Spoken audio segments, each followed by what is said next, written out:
principales es el doctor Américo Portocarrero Castro. Oh, ok.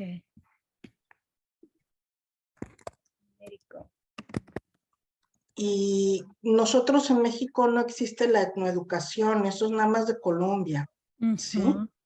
O sea, el proceso mexicano es terrible, muy penoso, y estamos envueltos en una corrupción tal, ¿no?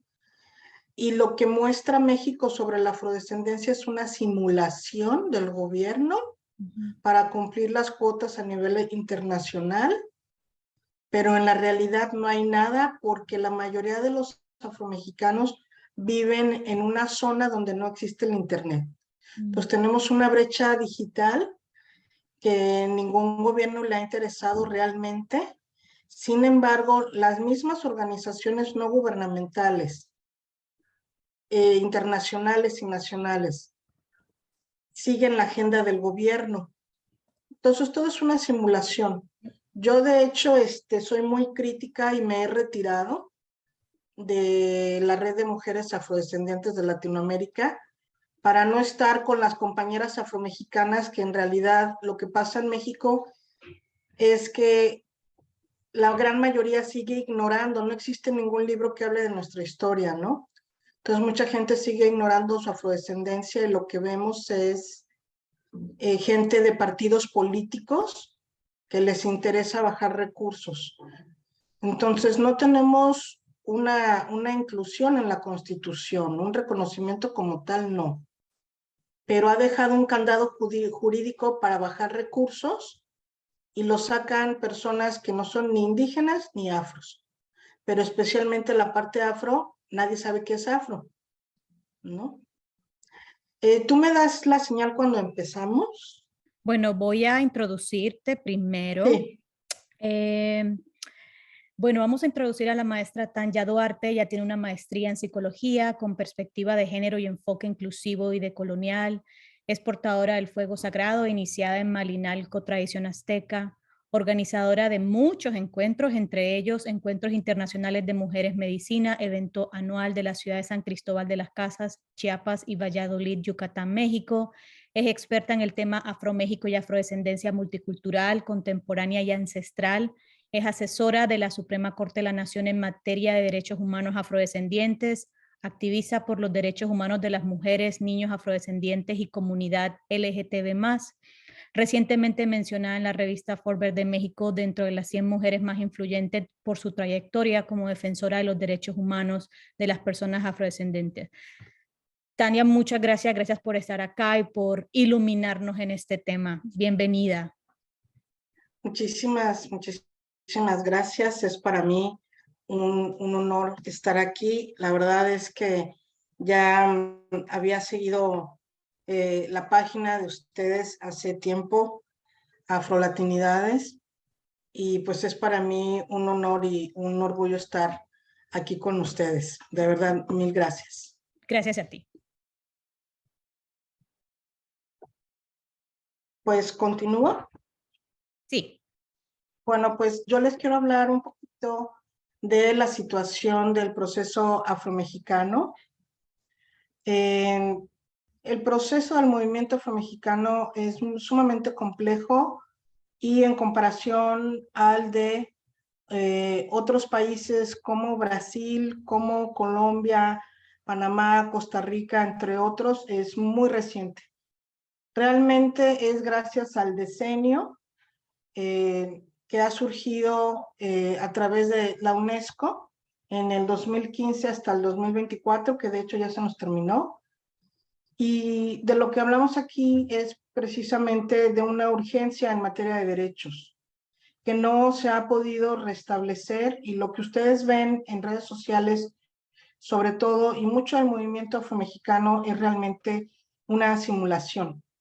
Hace muy poco tiempo que hemos sido mencionados dentro de la Constitución, pero sin el debido reconocimiento formal, porque hasta el día de hoy, desgraciadamente, el gobierno mexicano no ha contado nuestra historia. Nunca hemos podido conseguir que la Secretaría de Educación Pública se siente a dialogar con nosotros y podamos iniciar un proceso similar al que tiene Colombia acerca de la etnoeducación. El proceso afromexicano necesita sí o sí voltear a ver los procesos tanto afrocolombiano como afrobrasileño en materia de educación y de inclusión de la cultura afro dentro de las aulas, desde la temprana niñez hasta estudios superiores. Sin embargo, es algo que todavía no hemos podido conseguir y la gran mayoría de la gente en México ignora su afrodescendencia. Y esto sigue siendo una deuda histórica, sí, es una deuda que el gobierno tiene con nuestra comunidad hasta el día de hoy. Lo que ustedes van a presenciar por completo es una forma de simulación, es una forma de seguir las agendas a nivel internacional y decir que porque invitan a los afros o nos han mencionado de una manera tremendamente racista, clasista y discriminatoria dentro de la Constitución, están haciendo su trabajo. Y una de las tristezas más graves es que la gran mayoría de las y los mexicanos, mexicanas en esta gran nación, pues ignoran su afrodescendencia, ignoran su ancestralidad y no tenemos ninguna representación fenotípica, ni tenemos siquiera una oficina, un espacio físico para gestionar nuestros asuntos o nuestros derechos. Los africanos llegan por primera vez junto con los conquistadores, con los españoles, ¿sí?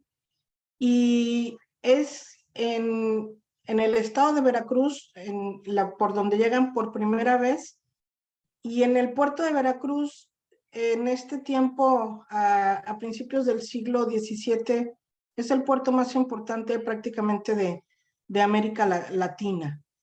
Y vamos a ver que hay un momento en México donde va a prevalecer mucho más grande una cultura y una presencia afro e indígena que española o europea. Los africanos esclavizados llegan a México específicamente a pedido de Fray Bartolomé de las Casas, sí, que él estaba tratando de proteger a la comunidad indígena del horror, del maltrato, pero también de esta devastación a causa de las enfermedades que diezmó por completo a la población indígena. Él es el que pide que se traigan africanos esclavizados como fuerza de labor, como fuerza de trabajo. Sin embargo, cuando se recupera demográficamente la comunidad indígena, pues los vuelven a tomar como esclavos. Así que México es el primer país que ya no puede en este continente sostener el tráfico de esclavos africanos, porque le es incosteable y no lo necesita al tomar de vuelta la mano indígena como obra de trabajo, ¿no? Como fuerza de trabajo. Por eso muchas personas preguntan por qué si hay una historia igual de esclavitud en México que en otros países del continente americano, ¿por qué los mexicanos no nos vemos como Brasil, como Cuba, como Colombia, como Centroamérica o los mismos Estados Unidos? Y es precisamente por este fenómeno. Y México, al ser el primer país que no puede sostener este tráfico y retoma como esclavos a la comunidad indígena, él es el mestizaje que va absorbiendo de alguna manera esta presencia afrodescendiente. Sin embargo, nos vamos a encontrar con dos espacios que son los puertos en la época colonial más importantes, que serían el Pacífico, la zona de Acapulco, y en la zona del Golfo de México, que sería Veracruz. El cimarronaje es un proceso que se da en muchos países en este continente, iniciando precisamente por Haití. Sin embargo, la historia aquí en México, pues viene precisamente la más famosa, más destacada es Yanga, en Veracruz, que logra pactar con los españoles, llegar a un acuerdo y poder gestionar una villa para que los africanos puedan vivir aparte, ¿sí? Sin embargo, eso no es respetado y no dura tanto tiempo. Tenemos otros casos de cimarronaje en Guerrero, en Oaxaca también, y un barco que encalla en el Pacífico, ¿sí? De esclavos, que todos sobreviven. Entonces vamos a encontrar que la Costa Chica de Guerrero y Oaxaca sí tiene una presencia fenotípicamente negra muy importante, ¿sí? Lo mismo que Veracruz. Sin embargo, los afrodescendientes existimos en México en todo el territorio. Otro de los lugares con más presencia fenotípica afro es la misma Ciudad de México, todo el sureste, Chiapas, Yucatán, Tabasco, Tamaulipas y la zona norte, precisamente porque tenemos esta parte en Coahuila, por ejemplo, de los negros mascogos, que en realidad son una etnia que nace precisamente de la mezcla de los indígenas seminoles de la Florida con africanos esclavizados que se escapan en estos procesos de cimarronaje y fundan esta comunidad que sigue ahí hasta el día de hoy, ¿sí? Sin embargo, México ha enfocado sus estudios, sobre todo el padre de la afromexicanidad, Gonzalo Aguirre Beltrán, pues en las cuestiones históricas del pasado, pero no tenemos una investigación suficiente contemporánea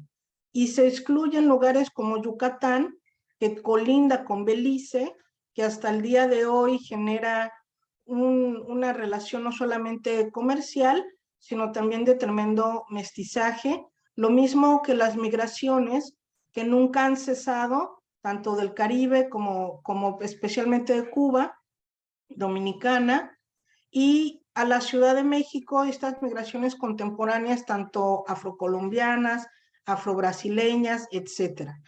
Entonces, bueno, como no hay estudios que muestren, por ejemplo, la afrodescendencia en México y estos mestizajes afrodiaspóricos de los últimos 20 años, por ejemplo, ¿no? Entre otros temas.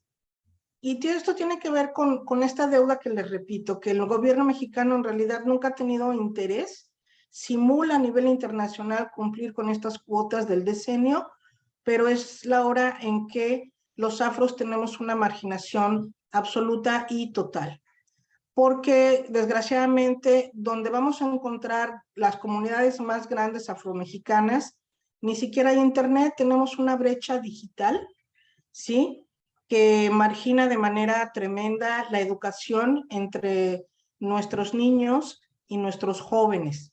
La pandemia definitivamente ha llegado a trastocar de una manera sumamente extrema y muy grave a nuestras comunidades. Primero porque el censo que tuvimos nunca funcionó, porque fue eclipsado por la misma pandemia, ¿sí? Primero. Segundo, el gobierno no capacitó a personas afrodescendientes, no las incluyó como personas que podían censar. Es un tema delicado, hay que preparar a la gente, hay muchos tabús alrededor y hay de repente estos, digamos, microracismos o racismos explícitos o cuestiones de discriminación muy extremas, ¿no? Que vienen del gobierno, que vienen de la academia, y eso ha hecho que verdaderamente tengamos miles y miles de estudiantes afrodescendientes, afromexicanos fuera de las aulas, desde la pandemia hasta el día de hoy, y desgraciadamente la mayoría son niñas, ¿sí? Hablando de las comunidades afromexicanas en las costas, en las montañas, porque también hay un mito de pensar que los afros nada más somos de la costa o de la playa, absolutamente no. En todos los lugares donde hubo haciendas, fábricas de telas o obrajes, pues había afrodescendientes, ¿sí? Había africanos.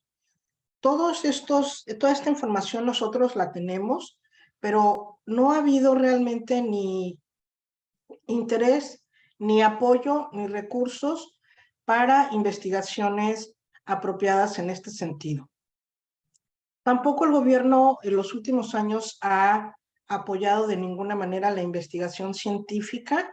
Hay un estudio muy interesante, muy importante de la genetista María Ávila, que ha hecho un estudio sobre el porcentaje de sangre afrodescendiente en las y los mexicanos, y es un porcentaje pues muy, muy alto, ¿no? Sin embargo, la historia está blanqueada total y absolutamente, y hasta el día de hoy no hemos podido conseguir realmente lo que necesitamos, lo que merecemos y lo que por derecho nos corresponde, ¿sí? Entonces, bueno, hasta el día de hoy, la etnoeducación, que es un proceso que hemos observado con aciertos o con errores tal vez, pero que se está manejando en Colombia, en Ecuador, de una manera, desde mi punto de vista, muy importante. Aquí en México nunca hemos conseguido algo así, porque todavía ni siquiera se cuenta nuestra historia. No estamos incluidos en ningún libro de texto, ¿sí? De manera apropiada. Y tampoco tenemos representación ni en la publicidad, ni en los medios de comunicación, y cuando la hay es con todos los estigmas, con todo el racismo, con todo el clasismo. Una de las situaciones graves es que Vasconcelos, este hombre que después de que se terminó la revolución en México, es quien crea esta historia de la raza de bronce y blanquea totalmente nuestra historia, anula, ¿sí? Por completo la presencia afro, pero también la presencia asiática en nuestro país. Esta falsa idea de la raza de bronce, que es que los mexicanos estamos solamente o existimos gracias a la fusión indígena y española únicamente, pues deja de fuera todo toda esta aportación afrodescendiente.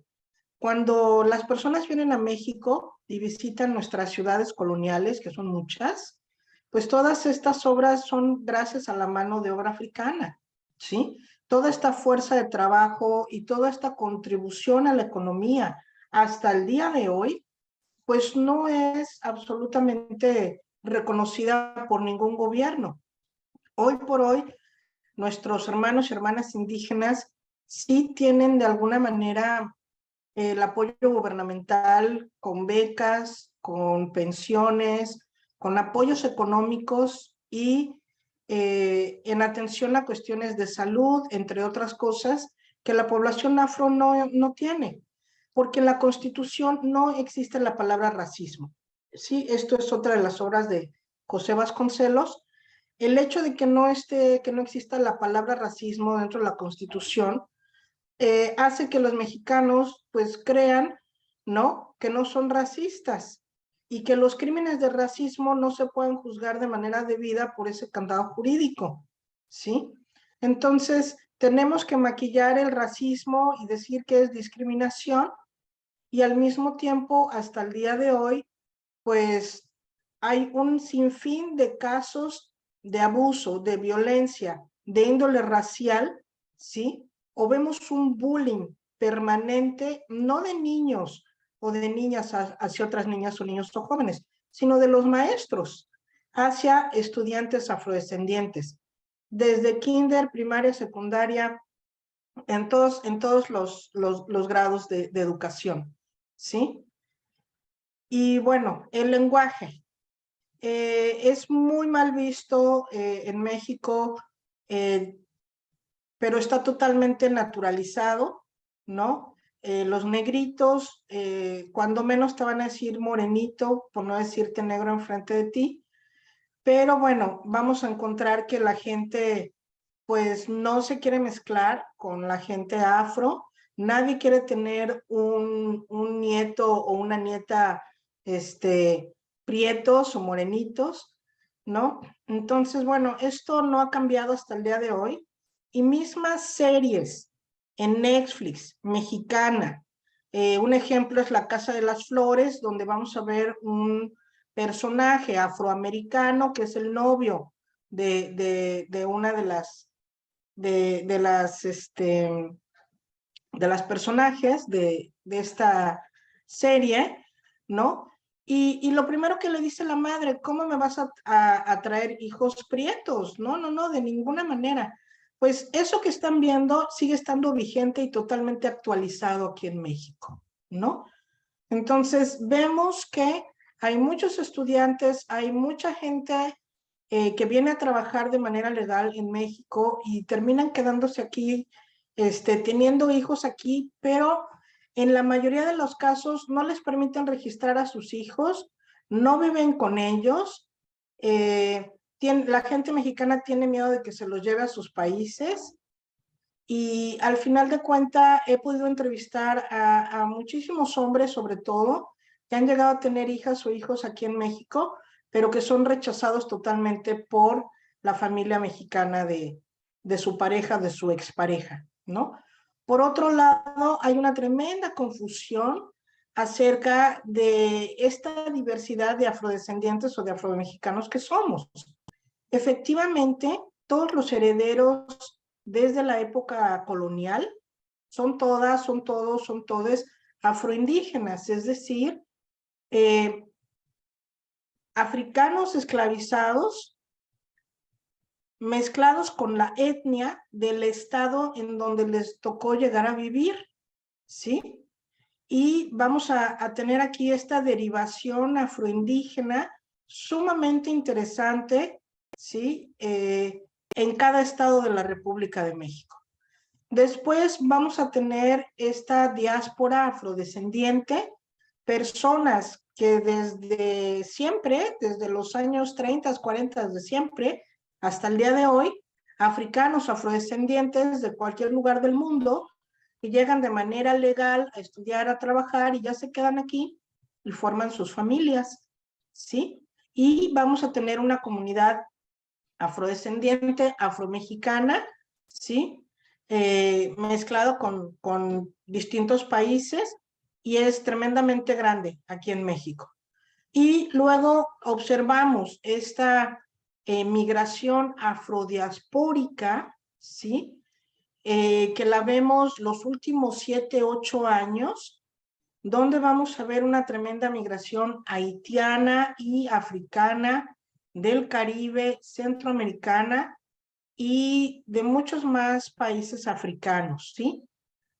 Y bueno, ha sido muy triste ver el maltrato y los crímenes de lesa humanidad que ha cometido la Guardia Nacional junto con el crimen organizado en la frontera sur, en Tapachula, la frontera de Chiapas con Guatemala, y todo lo que han tenido que pasar estos migrantes que necesitan cruzar el país para llegar a los Estados Unidos.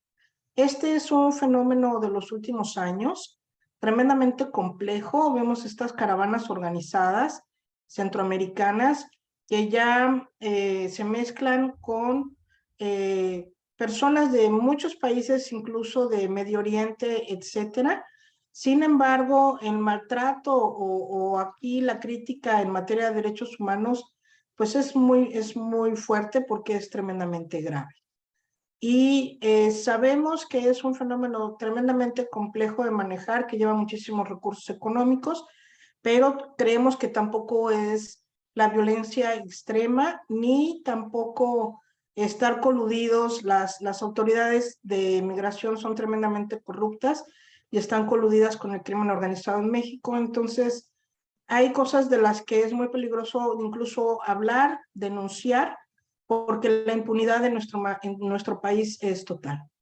Al final de cuentas, la verdad es que no tengo mucho que referir o que aplaudir del proceso afromexicano, ya que se nos está acabando el decenio el próximo año prácticamente, y es la hora en que pues no tenemos una campaña permanente en medios masivos de comunicación, tanto públicos como privados, que hablen de una manera sin estigmas, de una manera respetuosa, digna y con perspectiva de género, ¿sí? Sobre la cultura afromexicana y todo lo que ha contribuido, ¿sí? A esta gran nación. Y cómo sigue estando tremendamente viva, ¿sí?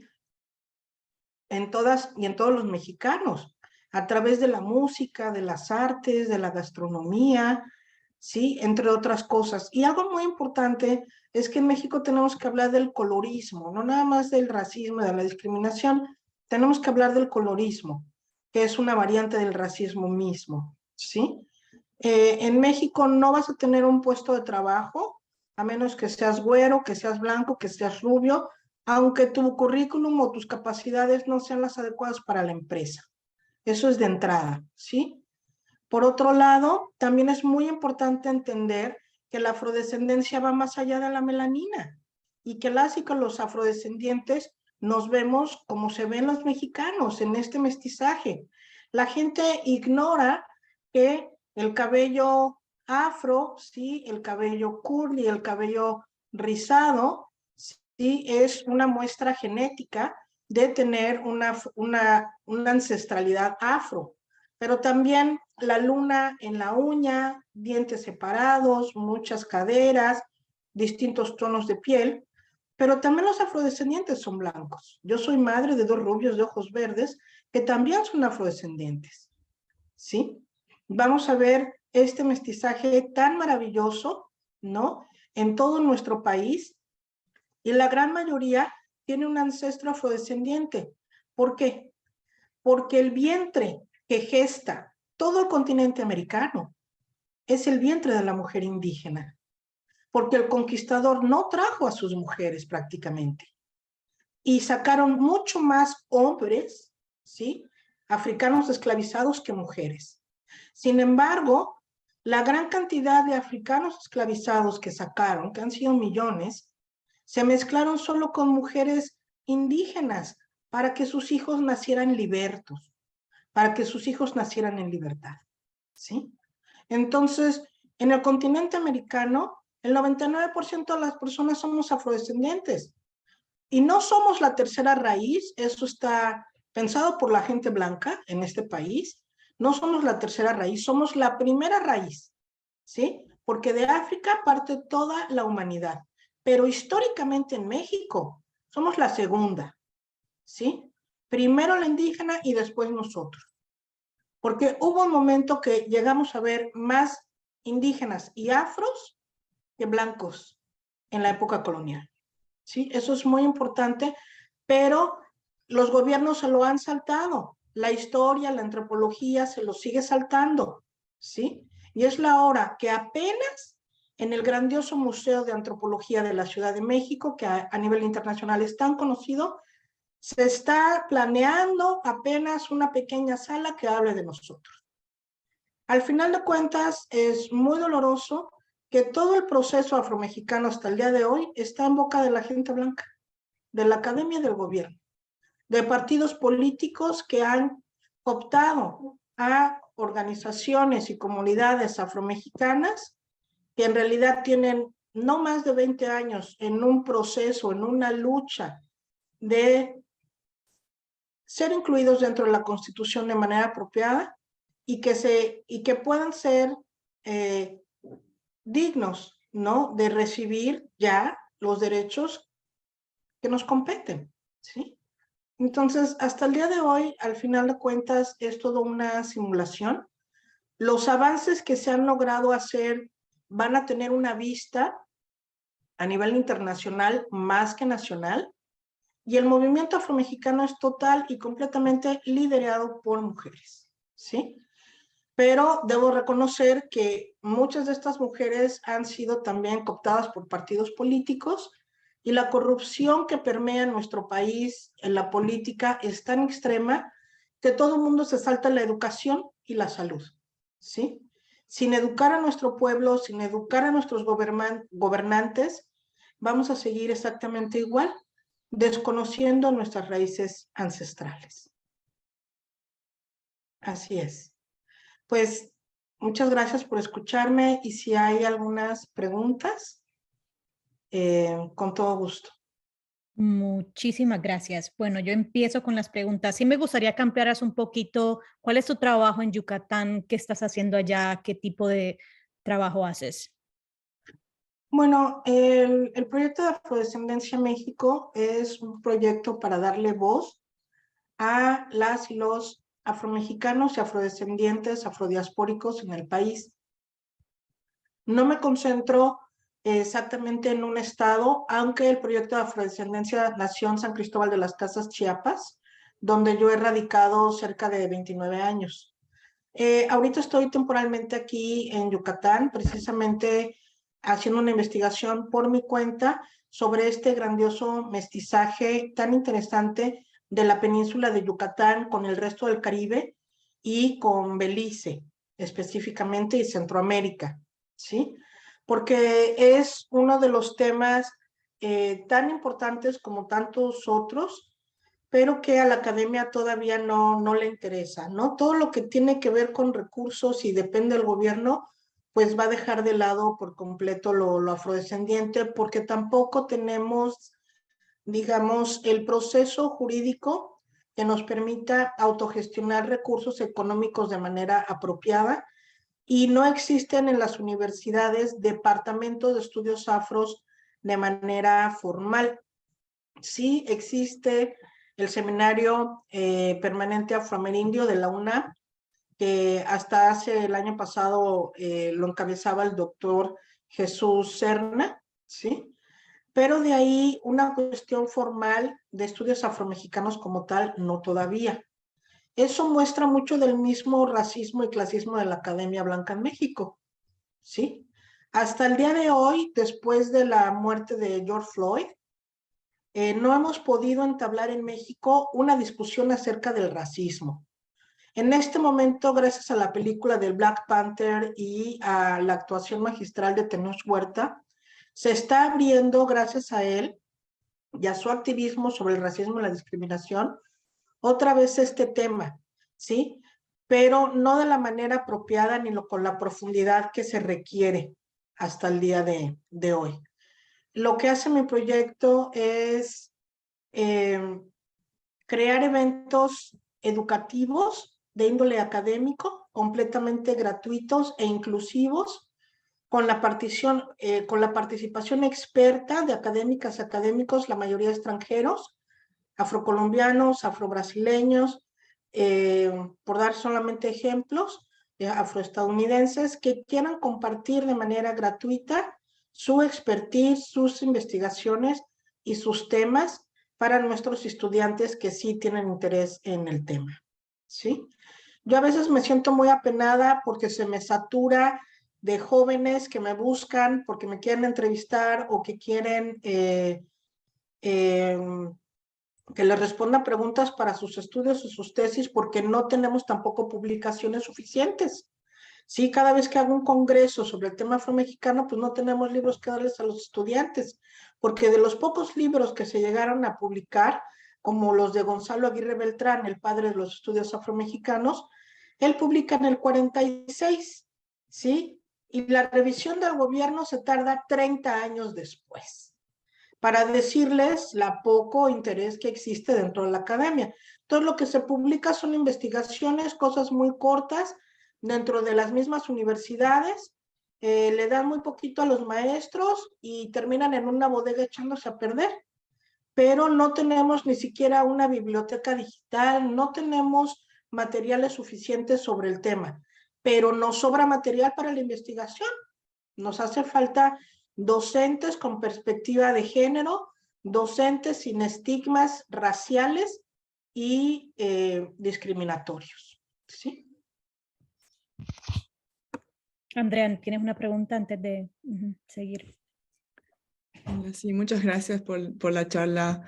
Mi pregunta era más, no es tan académica, digamos, pero sí usted mencionó bueno, en términos de cultura popular, ¿no? La película y el activismo de Tenoch Huerta, ¿no? No he visto la película, pero sí hay dentro de ello como ha habido bastante recepción desde los dos lados, ¿no? Muy positiva por un lado, y negativa por otro desde el punto de vista de la representación, y especialmente, de nuevo, no la he visto todavía, entonces no sé de lo que estoy hablando, ¿no? Pero en general esa relación que se está dando entre ¿no? Una comunidad africana y una comunidad que se presenta como indígena, ¿no? Entonces,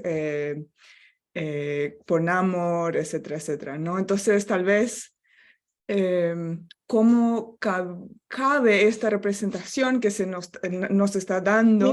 Mira, Andrea, Ujú. ve la película. Ok. Sí puede tener muchas críticas a nivel técnico, pero ¿por qué es tan importante Black Panther?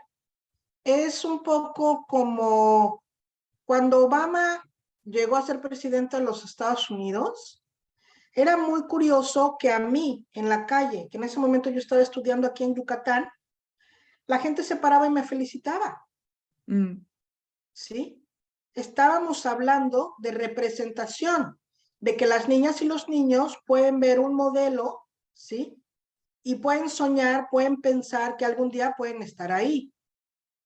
Esta segunda capítulo de Black Panther, primero estamos hablando de, Black Panther es, digamos, la primer cómic que incluye a la comunidad afro o negra como un superhéroe. Todos eran Superman, Capitán América, Aquaman, todos blancos, Mujer Maravilla. Entonces, esa es la representación para nuestras niñas y niños, primero. Segundo, esta segunda película, Contenedor Huerta, pues hablando además que han cuidado muchísimo. Están hablando un maya real, se han documentado, han participado con ellos historiadores y antropólogos maya hablantes, ¿no? Entonces, eso es lo mismo, es un modelo para nuestras niñas y para nuestros niños que no sea blanco. Walt Disney es una de las instancias más racistas, clasistas y discriminatorios, que en el momento que la comunidad asiática empezó a tener recursos económicos importantes, tuvieron que hacer Mulan.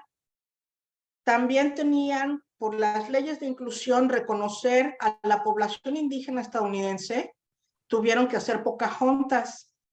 Después tenían que darse cuenta también de la capacidad económica afroamericana y tuvieron que hacer La princesa y el sapo. Estamos hablando de las leyes de inclusión a nivel internacional y de la importancia de la representación fenotípicamente hablando para las niñas y los niños, ¿sí? Lo Ujú. demás sí puede ser muy cuestionable, pero esto es lo único importante. Ujú. Dignidad en la representación. Ujú. No, gracias. Yo no sigo a Tenoch Huerta también, Poder Prieto, ¿no? Entonces creo que también sí tiene un impacto muy, muy importante y ojalá que se pueda conectar con investigación académica, ¿no? Como un crecimiento de interés dentro de la Mira, propia la historia. academia ha Sí. sido de lo más racista y clasista hasta el día de hoy con toda la población indígena de este continente y sobre todo afrodescendiente.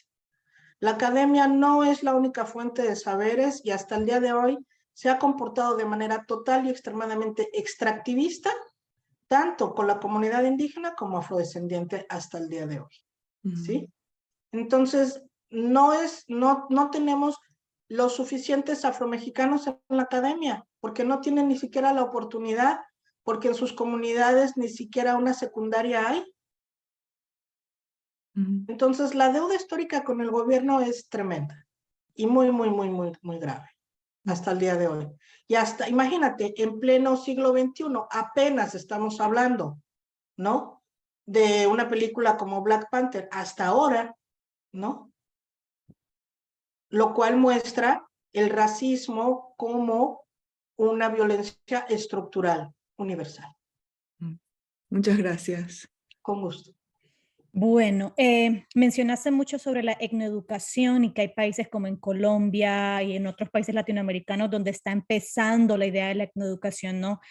Como colombiana me doy cuenta que sí, que hace un par de años inicia, el problema está en que solo se da en ciertas áreas de Colombia, ¿no? No se da en todo Colombia, o sea, ojalá se diera en todo Colombia, pero igual es un intento, pero en el Valle del Cauca y en Bogotá inicia, pero todavía hay muchos colegios donde la etnoeducación no ha entrado, ¿no? Entonces, no sé cuál es tu posición ante eso, ¿no? Es decir, hay una imposibilidad de que se dé la etnoeducación en México, ya inició, ¿qué está pasando? No, en realidad, yo creo que yo, con varios de mis eventos de las jornadas de afromexicanidad y afrodescendencia, eh, que acudió a mi llamado el doctor afrocolombiano Américo Portocarrero Castro, que ha sido uno de los principales asesores de mi proyecto a nivel académico, pues gracias a él supimos que existía la etnoeducación. Por eso el proceso afromexicano sí o sí tiene que voltear a ver el proceso afrocolombiano. Como mencioné antes, con aciertos y errores, ¿no? Pero es un intento, es algo que si bien no, como dices tú, no está en todo Colombia, porque son cuestiones de racismo, también de discriminación, volvemos a estas estructuras de violencia tan enormes, ¿no? Pero existe, sabemos, ¿no? Que se puede hacer y que nos enriquece como país, que nos enriquece como nación y que es precioso y que incluye la medicina, la música, las artes, la gastronomía, entre toda nuestra historia real, ¿sí? El proceso afrobrasileño también ha sido sumamente interesante. Carlos Bonfín ha sido uno de los doctores de una de las universidades de San Salvador de Bahía que tuvo una residencia aquí en Chiapas y hemos tenido una tremenda cantidad de estudiantes negras, negros, afrobrasileños y afrocolombianos en Chiapas, en la Ciudad de México, en Guadalajara, en Monterrey, ¿sí? Y bueno, muchos de ellos venían conmigo porque pues son muy violentados. El racismo en México puede ser tremendamente peligroso. Yo inicio este proyecto quejándome y reclamando que no se me permite un libre tránsito. Yo no puedo utilizar la identificación normal. Tengo así de pasaportes caducados porque si yo no tengo pasaporte, todo el tiempo me detienen en los aeropuertos, en las carreteras, en todos lados y me quieren deportar a Honduras, a Cuba, Belice, Haití, donde sea. Y cada vez que me presento como mexicana, me dicen no, los negros no existen en México. Y el proyecto nace cuando yo decido hacer un experimento, ¿no? Estadístico para ver cuántas personas niegan mi existencia, ¿no? Abro una página en Facebook y comienzo a poner en ella contenido digno, valioso, inteligente, honrando la cultura africana y afrodescendiente. Y me empieza a contactar a afrodescendientes y gente africana del mundo que me preguntan cómo es vivir en México, pero sobre todo me preguntan, ¿por qué vives ahí? Y yo les digo, porque soy mexicana. Y me dicen, no, es que no hay. Entonces, esto es una premisa que sigue hasta el día de hoy. Al tener 2 hijos rubios de ojos verdes, la gente se acercaba a mí para preguntarme cuánto cobraba por cuidar niños, ¿no? Incluso maestros de mis hijos algún día llegaron a la casa a tocar la puerta y decirme, oye, háblale a tu patrona, queremos hablar con la mamá de los güeritos, ¿sí? Entonces, yo considero que para que podamos avanzar, debería de imponerse, ¿sí? Imponerse una cátedra de estudios étnicos, racismo y discriminación en todos los niveles, desde kinder hasta superior, pero que desde la preparatoria, si no pasas el examen sobre etnicidades, ¿sí? Racismo y discriminación, no puedes pasar a la universidad, porque ¿cómo es posible que la docencia académica con postdoctorados y doctorados sigan siendo racistas o sigan discriminando, ¿no? Y no se atiendan, ¿no? En todos los países, por ejemplo, este proyecto de etnoeducación en Colombia, que le llegara a todo el país o que llegara en todo Brasil o en todo Panamá, en todo México. Sí me explico, ¿no? Entonces, nos debemos a las estructuras gubernamentales de poder, de racismo, pero sobre todo de impunidad absoluta y total. Hay un desinterés por no dar ni un centavo, ni un peso al desarrollo de nuestras comunidades dentro de la educación. Bueno, Lilia Ferrer, que es una, no sé si la conoces, es una poeta venezolana que ahora vive en Argentina. Te pregunta mucho sobre lo que mencionaste al final, sobre la idea de la coaptación de los liderazgos afromexicanos, ¿no? Que para ella son fundamentales tener autonomía política para transitar rutas definitivas de liberación, ¿no? Entonces, como que creo que tú planteas la idea del liderazgo y es uno de lo que tú haces, de tus trabajos. ¿Qué pasa con la idea del liderazgo en México? Hay pocos, no hay, no se puede. Mira, el liderazgo, ¿qué te puedo decir? Yo soy una persona muy crítica y aunque asesoro a la Suprema Corte de la Nación, no me pagan, eso es una forma de racismo, lo hago porque considero que es muy importante, pero al finalmente ellos cumplen con cuotas a nivel internacional, simulan, ¿sí?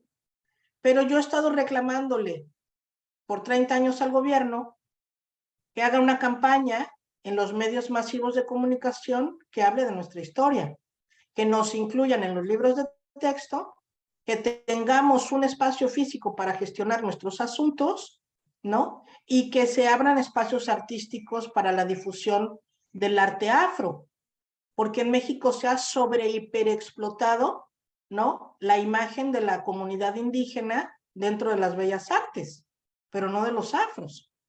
Y los afros dependemos de las artes visuales para visibilizarnos, ¿no? Entonces, los liderazgos que vamos a ver, entre comillas, son gente cooptada por el gobierno, porque hace 20 años, 17 años, o 10 años, o 5 años, o menos, la gente afro creía que eran indígenas, pero que tenían el pelo raro. Pero ¿qué hace el gobierno? ¿Sabes qué? Tú eres afro. Va a haber un dinero y te vamos a poner aquí de senadora y te vamos a poner aquí de diputada, ¿no? Y vemos a esta gente dándole gracias a los blancos que les dijeron que eran negros y que los pusieron en un puesto de gobierno, ¿sí? Para que simulen que el gobierno va avanzando dentro del decenio. Eso es lo que hay, ¿sí? ¿Por qué la mayoría de estas mujeres se ven como un fenotípico más indígena? Específicamente, lo que ustedes van a ver en redes sociales son mujeres con un mestizaje no propiamente afrodescendiente como la gente pretende. Sin embargo, yo lo que opino es que los mexicanos, las mexicanas, nos vemos así en nuestro mestizaje afro también. Pero eso no quita que necesitemos un rostro negro, un rostro afro, además de los afroindígenas o indígenas, ¿sí? O blancos. Y es la hora en que no lo hemos conseguido. De repente cuando me llaman, me dicen, oiga, pero por favor no vaya a hablar mal del gobierno. El gobierno es una estructura que genera violencia estructural por decenios. No es este gobierno nada más. Es la falta de interés de cada gobierno, Y en México se hace un buen proyecto, pero se cambia de presidente y todo es el proyecto, aunque era bueno, se acaba. Sacan a toda la gente y el nuevo pone a todos sus amigos y a todos sus familiares. Así funciona. Entonces, no hay manera de darle seguimiento. Por eso mi proyecto se ha mantenido totalmente laico, incluso de la academia, porque como la academia pública depende de los ingresos del gobierno, que además ni les dan nada para usarlo para los mismos partidos políticos, ¿sí? El proyecto que yo dirijo es totalmente apolítico, precisamente para que tuviera continuidad. ¿Sí me explico? Antes no teníamos dinero para poder invitar a maestros tan destacados como el doctor Américo Portocarrero y otros académicos muy importantes afrocolombianos, afrocolombianas.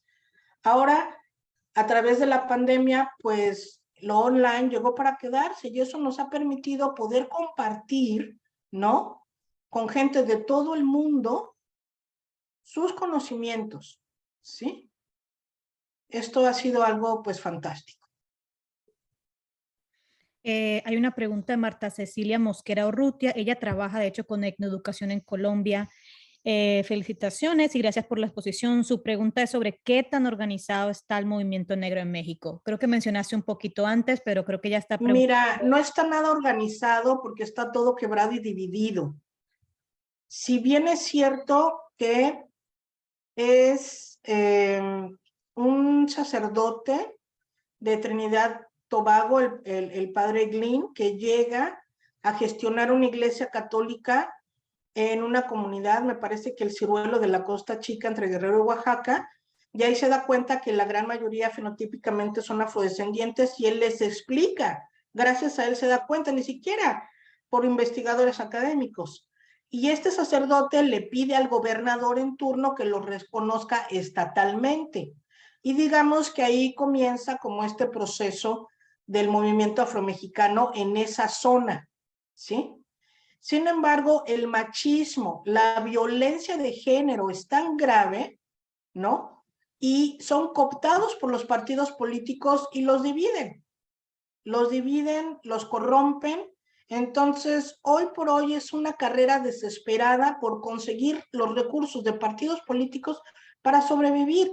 Comunidades que hasta el día de hoy siguen en el abandono, sin hospitales. El mismo presidente fue en sus campañas, el presidente Obrador, a esa zona, y bueno, lo que le pidieron es un hospital de primer nivel, de segundo nivel, es la hora en que no hay.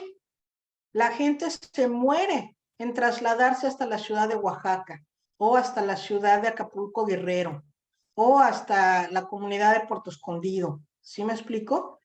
Entonces, hoy, igual con Peña Nieto, con Calderón, con Fox, no importa el presidente, no ha habido ningún interés en atender las necesidades básicas de esta población fenotípicamente presente como afrodescendiente en esa zona, pero tampoco con el resto de los afros en el resto de México, ¿sí? No tenemos representación en las aulas, en los libros de texto. Nuestra historia no ha sido contada, ¿no? Y si no tenemos una campaña permanente que nos visibilice de manera apropiada, es la hora que los millones y millones de mexicanas y mexicanos que somos ignoran por completo su afrodescendencia, ¿sí? Quieren hacer un censo, pero ¿a quién? Si la gente no sabe qué es afro. La gente en México no asocia la palabra afro a África. Teníamos un periódico que decía, los afrodisíacos luchan por sus derechos. No sabíamos si reír o llorar, pero era mejor llorar. Asocian lo afro a Afrodita, ¿sí? De lo penoso que es. México es un país donde la gente no lee, la gente aprende con Televisa, que es una de las televisiones más vergonzosas que han cooptado todo el continente de habla hispana. Es una tremenda vergüenza que cuando viajo me digan, mexicana, me gusta el Chavo del Ocho, uno de los programas más estúpidos, repetidos, hechos por la comunidad judía, que generó millones de dólares, ¿no? Y que reprodujo estigmas de tremenda violencia, ¿sí?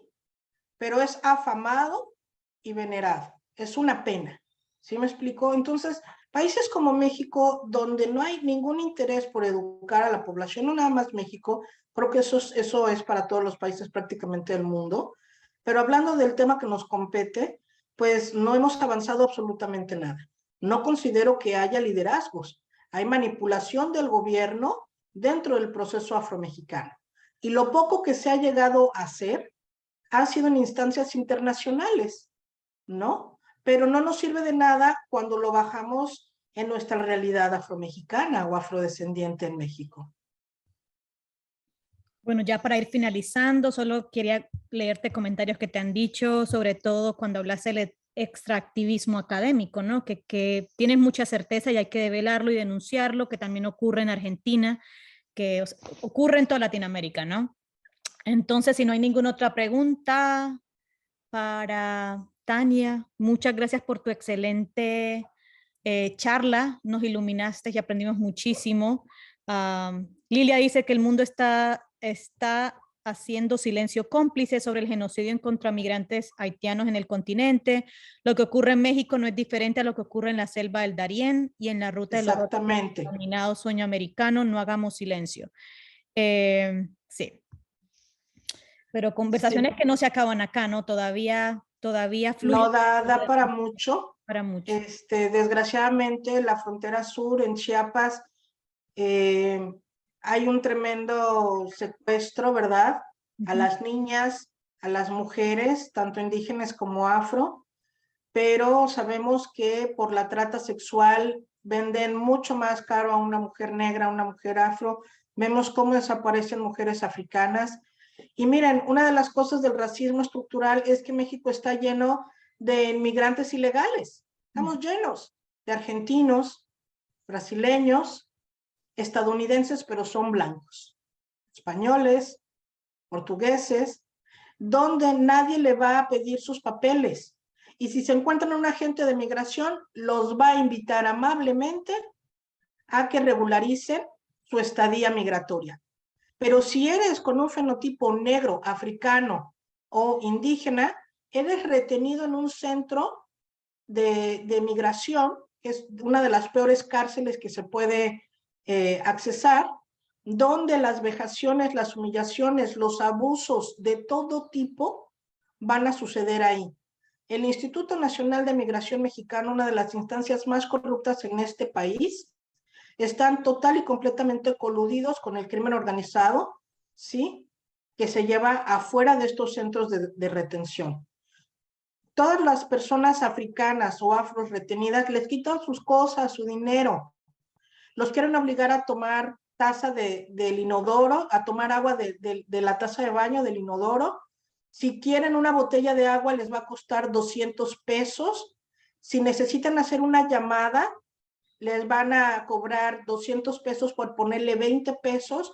Hay una explotación económica para agotar al migrante, ¿sí? Ellos ya pasaron por el Darién, pero les espera lo peor en Tapachula, ¿sí? Y cruzando Tapachula, la desaparición, porque vemos cómo atrapan a las caravanas y han empezado a copiar esta situación de los Estados Unidos de arrancarle los bebés y los niños a las mamás, ¿no? Y de desaparecerlos. Entonces, hay pocos reportes de la gran cantidad de africanos y afrodescendientes asesinados en Chiapas desde este último presidente. ¿Sí me explico? Es gravísima la situación, pero esto ya pasaba, pero se recrudeció con este gobierno y la Guardia Nacional, que es pues una de las peores formas de militarizar nuestro país. Y en esto no hay conteo. Los mismos países de todos estos migrantes no hacen absolutamente nada. Sus embajadas son elefantes muertos, ¿no? Donde también vamos a ver un saqueo económico. México no tiene muchas relaciones con embajadas africanas, nada más menos de 5 me parece. Creo que tal vez se salva la de Sudáfrica, pero el resto gestionan solamente cuestiones de tremenda corrupción en recursos, pero tienen totalmente abandonados a sus paisanos en nuestro territorio. No existe bibliografía de arte mexicano, eso sería algo fantástico. Sí hay arte afro, pero no todo es hecho por personas afromexicanas. Lo mismo que hay tremendas obras hechas acerca de la comunidad indígena, no hechas por precisamente artistas indígenas, ¿no? Yo lo que he tratado de promover es precisamente que exista en mis congresos anuales en San Cristóbal de las Casas, sí teníamos un espacio para exponer documental, para exponer video, fotografía y pintura. Sin embargo, lo que vamos a tener más como arte sería fotografía blanco y negro de distintos fotógrafos, y obviamente fotografías de afromexicanos, de afrodescendientes o de personas africanas. Pero una bibliografía de arte afromexicano no existe todavía. Sería maravilloso empezar a trabajar en algo así. Tanya, tienes una profesora de Howard University que se quiere comunicar contigo, entonces le envío. No sé si tienen un chat o cómo puedo pasar mi información. Sí, hay un chat en Facebook, el evento está en vivo, entonces ella te está escribiendo por allí en vivo diciendo que quiere colaborar contigo. Muchas gracias, sí. Sí, le escribes Todas las personas que quieran hablar conmigo, sí, por favor, me pueden contactar a través de la página de Facebook, Tanya Duarte, ¿sí? Y en una de mis páginas, Afrodescendencia México, también en Facebook. Y les voy a escribir aquí en el chat,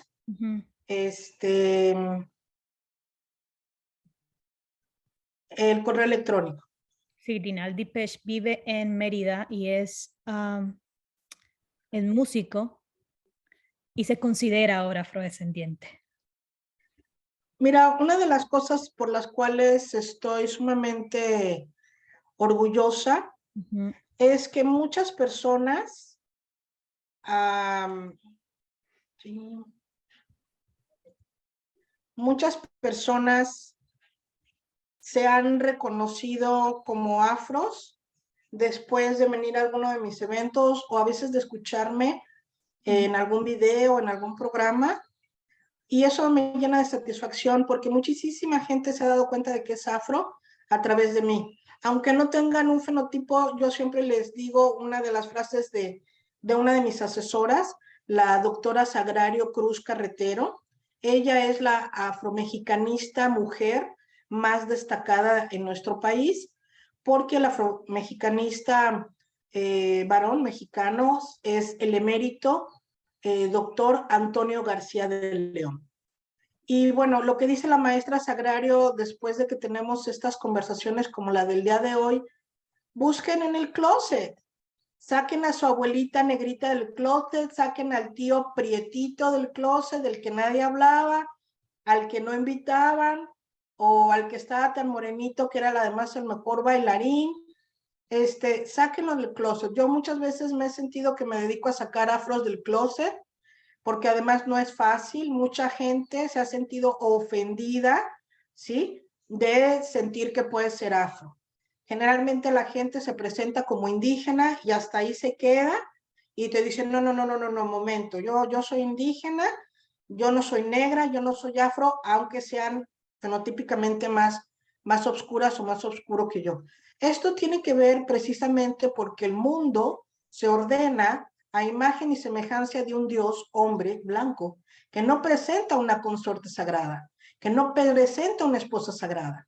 Este es el principio de la violencia estructural para cualquiera que no sea un hombre blanco, porque las mujeres blancas también son violentadas, ¿sí?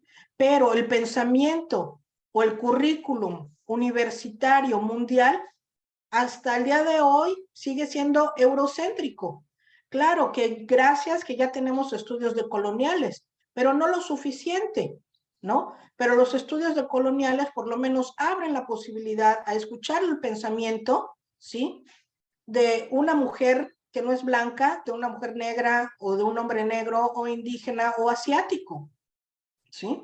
Eso es muy importante. Este mestizaje que tenemos es sumamente grandioso, pero el racismo tiene una base religiosa, de creer que los negros somos los hijos del demonio, ¿sí? De los frutos del diablo, porque los conquistadores legislaron 40 años para ver quiénes tenían alma, y los indígenas o los negros. Nada tonto deciden que los indígenas, que pasan a ser súbditos inmediatos de la colonia, y ya no se les puede maltratar, ya no se les puede esclavizar. Momento, no se les ponen los grilletes como los africanos, pero el maltrato que llevaron como esclavos fue el mismo. ¿Sí me explico? Pero esta diferencia a nivel psicológico es muy importante estudiar. México ni siquiera tiene algo que me gusta mucho, que ya está bastante avanzado en los Estados Unidos, que es la psicología afro. Tenemos que discutir esta parte psicológica del racismo y la discriminación, ¿sí? Pero en México ni siquiera podemos hablar de esto todavía, si ni siquiera estamos incluidos en la Constitución de la manera apropiada, si ni siquiera tenemos un lugar para gestionar nuestros asuntos o somos mencionados en un libro, ¿sí? Entonces, bueno, como les digo, estamos muy atrás en nuestro proceso todavía, pero no vamos a parar luchando por él, por lo que nos corresponde. Vamos a seguir aquí. Un abrazo enorme. Espero poder trabajar contigo el próximo año y conocerte. Gracias por tu tiempo, por tu charla, por todo. Gracias. Y gracias también a todos los que estuvieron aquí. Agradezco mucho este tiempo, este espacio y que continúe el trabajo. Un abrazo grande, Tanya. Gracias. Chao.